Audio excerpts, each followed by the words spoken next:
Good morning, children.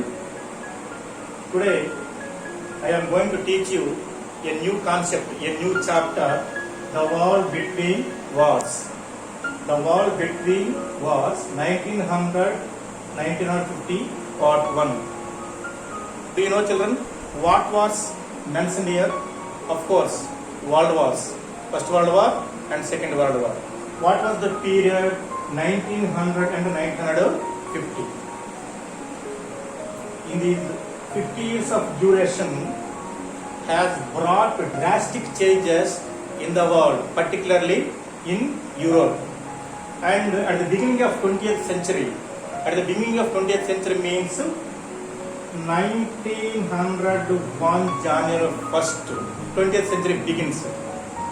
Okay, at the beginning of 20th century, the world was divided into two parts, the West and the rest. The West and the rest. The world was divided into two parts. First was West, and the West means Western countries, they were economically developed, and the rest means poor and backward countries of Asia, Latin America and Africa. That means the Western countries like Britain, France, Germany, Spain, etc. were leading industrial powers at that time, and the rest countries in Asian continent, Latin American continent and African continent are very poor countries and economically backward countries. And the Western countries colonized the countries of Asia, Latin America and Africa, and they started exploiting the resources of the rest countries. Okay, so that was the situation at the beginning of 20th century. Now let us discuss some important aspects, some important changes that occurred in the 20th century first part. These are the aspects. First one, democracy and fascist ideology and capitalism and socialism and the two world wars and Great Depression and scientific knowledge, women got right to vote and the age of extremes. All these statement given by Eric Hobsbawm. So all these concepts were explained by you now. Okay, first of all, democracy. As you know, in the earlier classes, the definition of democracy, the best definition of democracy was given by Abraham Lincoln, the former president of the United States of America, the government of the people, by the people, for the people. Okay, democratic ideas spread in 20th century, the democratic ideas, the demand for democratic government spread in so many countries in the world. And the people, particularly in Europe, later in other countries of the world, started democratic countries, denied dictatorship governments and monarchy governments. Monarchy governments means king's rule or queen's rule or monarchy governments. A monarch would generally do not allow freedom and rights for the people. And at the same time, dictators like Adolf Hitler and Benito Mussolini are the examples for dictators. People denied dictators' rules as well as king's rules. Okay, people demanding democratic governments in the beginning of 20th century. All people demanding democratic governments and fascist ideology. In fascist ideology means dictators like Mussolini, Hitler, they fostered the ideology of unquestioned power and hatred for other people. And they believed, dictators like Hitler, Mussolini believed that their race was a great race, their nation was a great nation, and they spread the ideology of hatred of other nations. So that was opposite to democratic ideology, and with fascist ideologies, these dictators ruled Italy, and journey for some years. Okay, so this type of ideology which was opposite to democracy was also emerged in 20th century. Now another concept begin, capitalism. So capitalism was already there before 20th century also, but why we are discussing here capitalism again means industrial capitalism particularly emerged in 20th century. So capitalism means, what is the meaning of capitalism? It is an economic system and a political system in which all production activities and all business activities and all communication systems are owned by private individuals, not by the government. And these capitals, in this capital system, capital is invested huge amounts of money in industries to get more and more profits by using wage labor, and they didn't care for the welfare of the labor. And the main aim of capitalism was to get more money, to get more profits, and automatically this type of capitalism, industrial capitalism, led to the inequalities. So that is the capitalist ideology. And coming to the next concept, socialism. The socialism is, what is the meaning of socialism? Socialism is an ideology, economic and political ideology, in which all the resources of the nation and all the industries and all the communication activities and all resources are owned by society as a whole.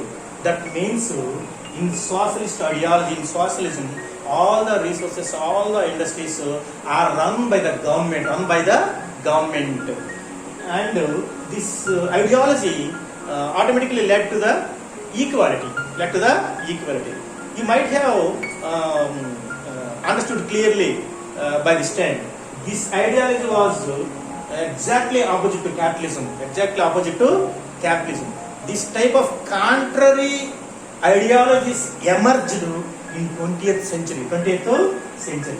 And coming to the next point, two world wars. First World War period was from 1914 to 1918, and Second World War from 1939 to 1945. In these wars, millions of people died, and the lives of many more millions were dislocated. Okay, in the coming chapters, in the coming part, in the next part of this lesson, you are going to learn detailedly about the consequences of these world wars and the causes of these world wars. Now coming to next aspect, Great Depression. This depression is not a psychological depression. This depression is not a what you call atmospheric depression. So what is this depression? Great Depression means an economic decline, an economic breakdown. Okay, Great Depression initially started in the United States of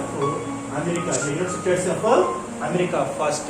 Later it spread to other countries of the world. Okay, how did this Great Depression occur? Generally, how does this type of economic depression occur? Do you know? Generally, Great Depression occurs when demand falls. For the goods and services, whenever demand decreases, whenever demand ఎప్పుడైతే తగ్గిందో, whenever demand decreases, the prices of goods and services automatically fall. So demand decreased, the prices of the goods and services fell. Whenever the prices of goods and services fell, it led to the closure of factory production. Automatic factory production close చేసే పరిస్థితి వస్తుంది. Whenever factory production was closed, a lot of job opportunities were lost by the people. Whenever a large section of people lost their jobs by the closure of factory production, their purchasing power also decreases. Their purchasing power also decreased. Whenever their purchasing power decreased, and in turn it led to further decline in demand. Marla demand taggipotundi. This cyclic effect of this Great Depression caused massive unemployment in the world. You know, at the time of Great Depression, a lot of people coming onto the road, searching for jobs, and having some boards tied for their necks, in which written, I am ready to do any work. This kind of unpleasant and difficult situations occurred at the time of Great Depression. This kind of depression was also happened during the 50 years of time in 20th century. Coming to the next aspect, scientific knowledge. Okay, scientific knowledge in these years, scientific knowledge rose to the greatest heights. That means from the invention of atom and people, that means scientists came to understand the meaning of atom and its components, and scientists invented a lot of inventions in this period, like aeroplane, helicopter, and penicillin, and a lot of inventions were invented in this period. Not only these things, a lot of scientific inventions were invented. Now coming to the next concept, women got right to work. That means in earlier days, women were confined to only household works. Only ఇంటి పని మాత్రమే చేస్తూ ఉండేవారు. Whenever in the century, whenever literacy levels immensely grew, automatically the women started coming out, started working outside home also, and the women started fighting to get equal rights along with men. This kind of awareness was also created in this 20th century, in these years. Okay, this kind of all drastic changes, important changes occurred in this 20th century. That's why an historian named Eric Hobsbawm called this 20th century the age of extremes. ఇదంటాడు తీవ్ర సంచలనాల యుగం అంటాడు. ఈ 20th century అనేది తీవ్ర సంచలనాలు చోటు చేసుకున్నాయి, తీవ్ర సంచలనాల యుగం అని అంటుంటాడు. Not only these type of changes, and new forms of arts like movies also emerged in this period. That's why he called this 20th century the age of extremes. Okay, children, all these concepts, now I briefly explained these concepts to you. All these concepts are elaborately will be explained in the coming lessons, and in this lesson in the next part of the videos.